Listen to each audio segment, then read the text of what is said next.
Hello crafters, I'm Steve with Tribe of One, and today we're going to learn how to warp text to a shape. In this case a circle, so we can cut some colorful vinyl labels for our aging spice bottle tops. My wife Cindy found these at the Container Store and fell in love with them, and they've been great. We've had them for a while and they've started to age a bit. The chrome paint on the tops are starting to get a little spotty, and they could use a refresher. Not to mention, I hate the plain white labels we have been using from our label maker. And don't ask me why it took so long to do this. I have no justifiable answer to that question. So I've already completed this project and posted to a couple of my Facebook groups and received several requests for a tutorial on how to accomplish this. So here goes. Now these are my finished labels. We're going to go ahead and set those aside for a second.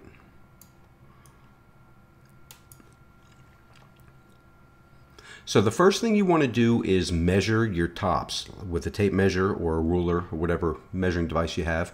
And if what you're using comes up with fractions, like 1.5, 1 5/8, 1 5/8 was the width of my bottle tops, you're going to want to convert that to a decimal. Now, if you don't have a calculator to do that with, or if you're not sure how to do that, just ask your phone to do it. Say, hey Google or hey Siri, please convert 1 5/8 inch to a decimal, and it'll do it for you. Now write this down or record it somewhere because you're going to need that in a second.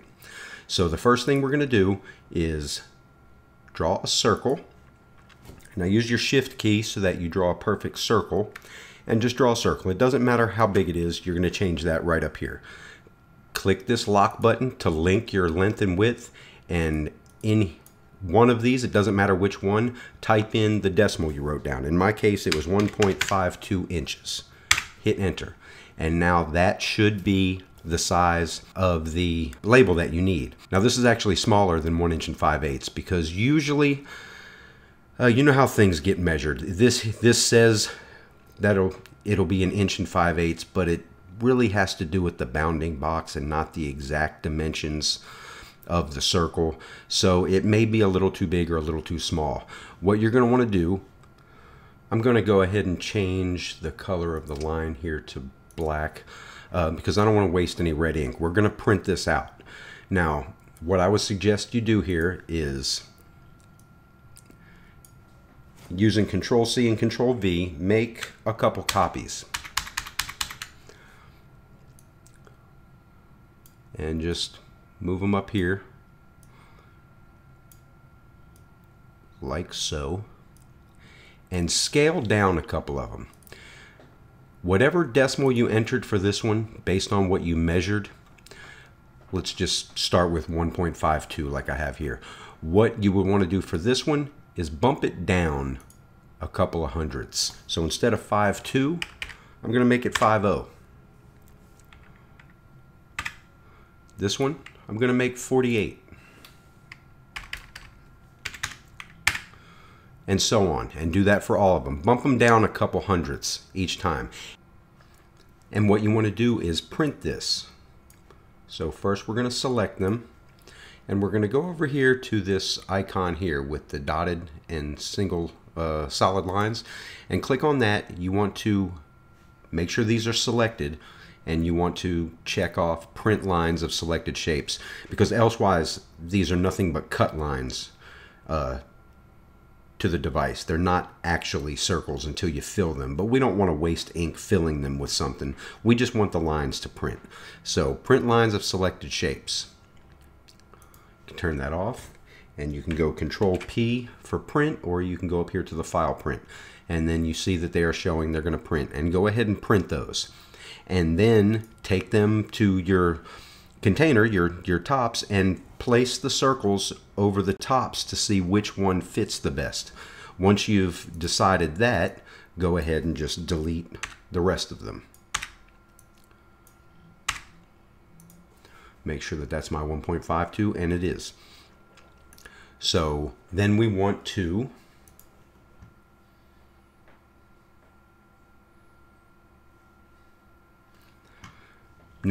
choose a font. Now I'm going to show you something that I use, which is WordMark-It. That's wordmark.it. And this is an awesome website. If you have never used it before, it's going to ask you to install an extension. You'll see this little blue W up here. That's my wordmark.it extension that you'll need. If you're using Chrome, I'm pretty sure it has a way to work on the other browsers as well. And what you do here is you enter,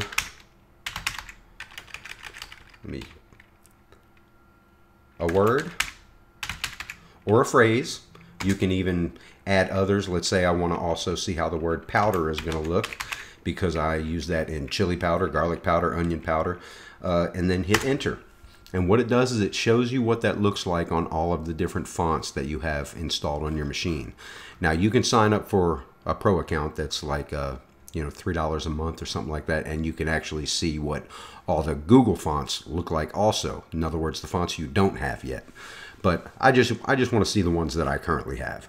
So this is free. So showing your fonts, you can go down here and take a look at what they're all going to look like. Now this is kind of important, choosing your font. As nice as a font like this might look, it's in cursive and the letters are connected, and you really don't want connected letters when you do this. You need the letters to be individual. So you want to look more along the lines of these types of letters, things that are in print, or they could even be cursive, but not necessarily connected together. What I chose was Lucida Calligraphy. We'll scroll down to that one right up here. This is what I chose. Now this is a good font. Did have a couple issues with it. Probably wouldn't use it the next time because there are a lot of L's in the words for the spices. And if you'll go back to my file, you'll see how the L's kind of ended up looking like C's. Like instead of basil, this looks like it says basic. Right here, I mean, you can see it says celery salt, but it kind of looks like it doesn't also. So I really didn't like the way the L's came out here on cloves. But hey, live and learn. So once you've chosen your font, and again, make sure it is a font that has separated letters. Since we are curving these letters to a circle, there's going to be a lot of curviness on the tops and bottoms of the letters. It's a good idea if your letters already have some curve. I would say something like this would not be a good idea to use when you're curving to a circle. But, you know, once you crop it out, it may look fine for you. It really does come down to a matter of taste.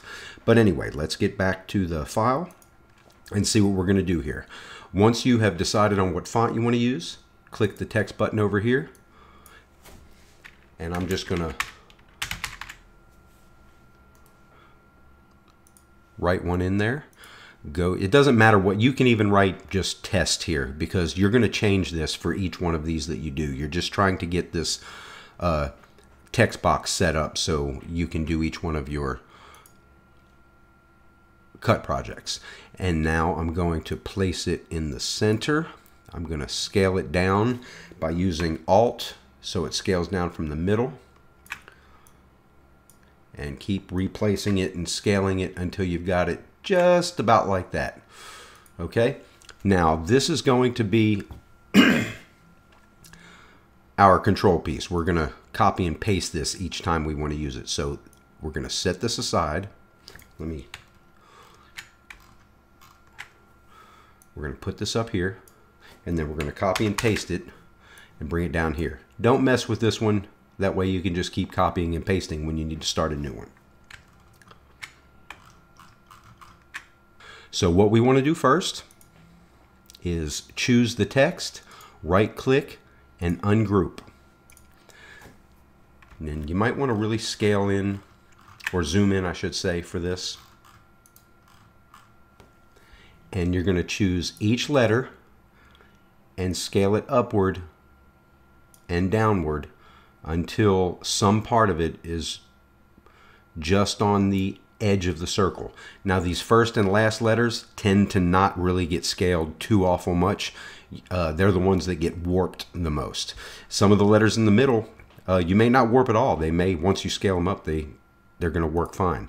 And then go to the next one, scale it all the way up until it touches the circle. Scale it down until the first part of it touches the circle, and do that for each letter. Now you might find, usually this won't happen, but you might find after you stretch these that you get some interference between two of the letters. You might have to select a letter and use your arrow keys to just move it over, you know, one way or the other. But usually that's not going to happen. It may look like it's going to, but once you actually stretch it, they tend to fit pretty well.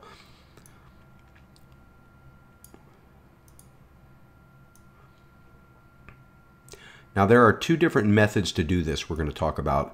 Really, it's really just one method, but you have kind of an option at the end to do one thing or another. I did not do it,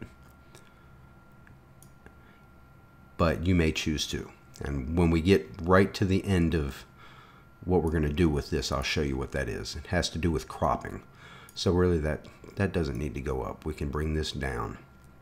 Okay, now that we've got them all stretched or scaled, and by the way, you may be zoomed out a little too much so that when you choose the letter, you see how you don't get that center box to pull from, and you don't want to scale it like this. You want to scale it straight up, so just zoom in, and I'm using Alt and my control wheel, my middle mouse wheel, and zoom in until you see this middle box, and then that's where you can go straight up or down. Okay, now let's warp the ones that we need to warp. Select the letter, and over here on the right you'll see this kind of warped mesh. If you do not see this, especially if you're on a laptop, there may be a little triangle here, meaning there are more icons. Click that little triangle, and out to the side you should see this pop up. Now make sure your letter is selected, press this, and warp select shapes. Now these settings here, honestly, I didn't have to change this at all except for maybe 2 letters, and I probably didn't even need to do that because I believe by default it's set up to 3 handles, 1 column, 1 row. That means that you can stretch each corner, and then you'll have little tangent handles that you can control the curve with. Very rarely are you going to need another one of these nodes right here in the middle to warp the middle of the letter up or down or on the side. But, you know, like I said, depending on what font you choose, if you have some interference like right down here at the middle between this letter and the next, you might want to go over and add a row so that you could warp just that little part and the rest of it wouldn't warp. But figure that out, you know, based on what happens. Like I said, most of the time this worked fine for me. I think I chose not to do this on 1 or 2 letters on the whole set. So since we've already made these 2 sides touch the circle, we want to start with over here, and we want to pull this up until it just touches the circle, and then we want to pull this down. Now this is going to, the effect this is going to have is going to be different based on what letter you choose. The P is kind of a tricky one. That's why I chose it first so you could see. And then pull it all the way down. You'll see all it's doing is really affecting this. But we want to get that down to where it's touching. Okay, but we've got this little arc here. I want it to arc this way. And you accomplish that by these little tangent handles. What these little handles do is affect the direction of the curve. You see how you're doing that? The best way to figure out or to get used to what this does is to just grab the handle and move it around. You'll see that the farther out you move it, the bigger it gets like this, and then left and right. So what I'm going to do is move it to where I'm happy with the curve, although it's now gone outside my circle. So I have to come back over here and move this back up. And then sometimes you want to click off of the warp so you can kind of see what's going on here. Okay, I'd like to move this back up a little bit. So I'm going to take this point and just move it back up. And if I wanted to really get picky, I could smooth out the curve a little more right there. So let's see what using this handle does. There we go. I like that. All right, now we want to change this curve to be going out this way. So select it again. I'm going to move this up a little more, although I'll probably come back and move it down once I do all of this because it'll probably be too far. And you can start with either one of these handles to see how it's going to affect. That seems to be a little too much, so I'm going to choose this one. I'm going to get a good curve on it. Basically what I'm looking for is for this curve to be the same curve as this. It's fine if it's too far out because I can just move it back in with these nodes. So that looks about good. Let's see what happens if I move this down. Maybe move this down. And then this side has come off the circle. And I think that looks pretty good. If I wanted to, I could maybe try to pull this up a little more.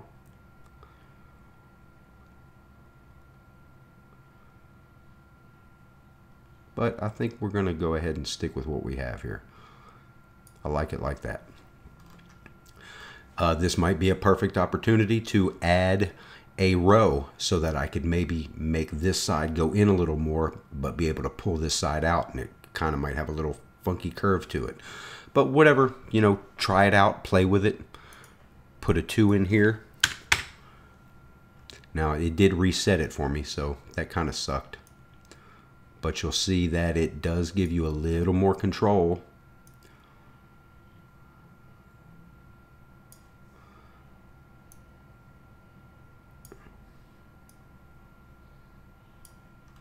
See how I was able to pull this a lot farther that way? Since there's a whole nother row here, all of this didn't expand into my A. So really, that was a good choice on that one. Like I said, you just need to experiment a little bit, see what works, what doesn't. And the best way to do it is to just mess with these handles, and you'll get kind of a little feel for exactly what they do. I could explain it to you mathematically because they're considered tangent handles in other softwares for a reason having to do with the tangent line of the top of the curve. But honestly, if you just start moving them around, nobody will have to explain it to you. You'll just get the feel of it. Okay, now this one. So I am going to warp this one. I don't like this part of the A sitting this far above, so I'm going to select warp. I'm going to pull this down. I think I'm going to try to pull this up a little and give it a little bit of a curve. Just to try to get a little more of it on there.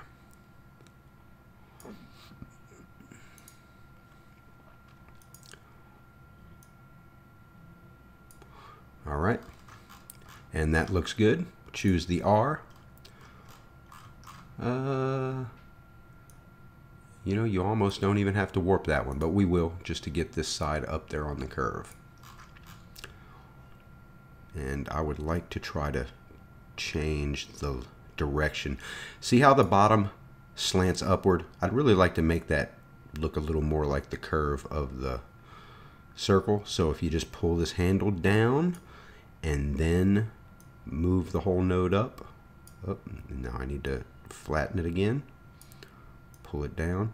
And now it looks a little more like the circle. Let's see, I might have gone a little too far with this one. All right, now the S. Personally, I'm not going to warp that. I think it looks good the way it is. I don't really want it to do anything else. The L, I'm going to warp because I'm going to see if I can get rid of some of this gap. I might even go ahead and warp the S to try to pull it out a little bit. So let's hit warp there, and let's see if we can give that a little more substance to it. There we go. I think that's fine. I'm actually going to leave it just like that. The E, I'm not going to touch it. I like it. The Y, warp it and pull this side way up. And let's see if I can get a little curve on this going on. There we go. All right, bring this back down. I don't want to cut that much off of the circle. And you can pull on this if you want and see if you can get that a little better. These can tend to be a little tricky. Got to kind of do both of them. You know, and it's, remember, you're warping these. They're not supposed to be perfect. Sorry about all these little pop-ups that keep happening. I didn't take a whole lot of time to do a bunch of preparation for this video. I just jumped right in. And you know what? I kind of want this P up there a little more. There we go. Okay. And that is complete as far as the way I did it. One thing you should check out now is, let's go to the send screen and see how any of these look. See if this is still an issue. Okay, it doesn't look like it. I had an issue with this. When I went to send these to my cutter, some of these letters that have been warped, not the ones that haven't been, but the ones that have been warped, when I went and looked at the cut lines, it showed the P in the final warped position, but the cut line was actually still around the original letter before it had been warped. And so I saw two letters there. I saw my P that I had warped, and then I saw this little small cut line around the original P before it had been warped.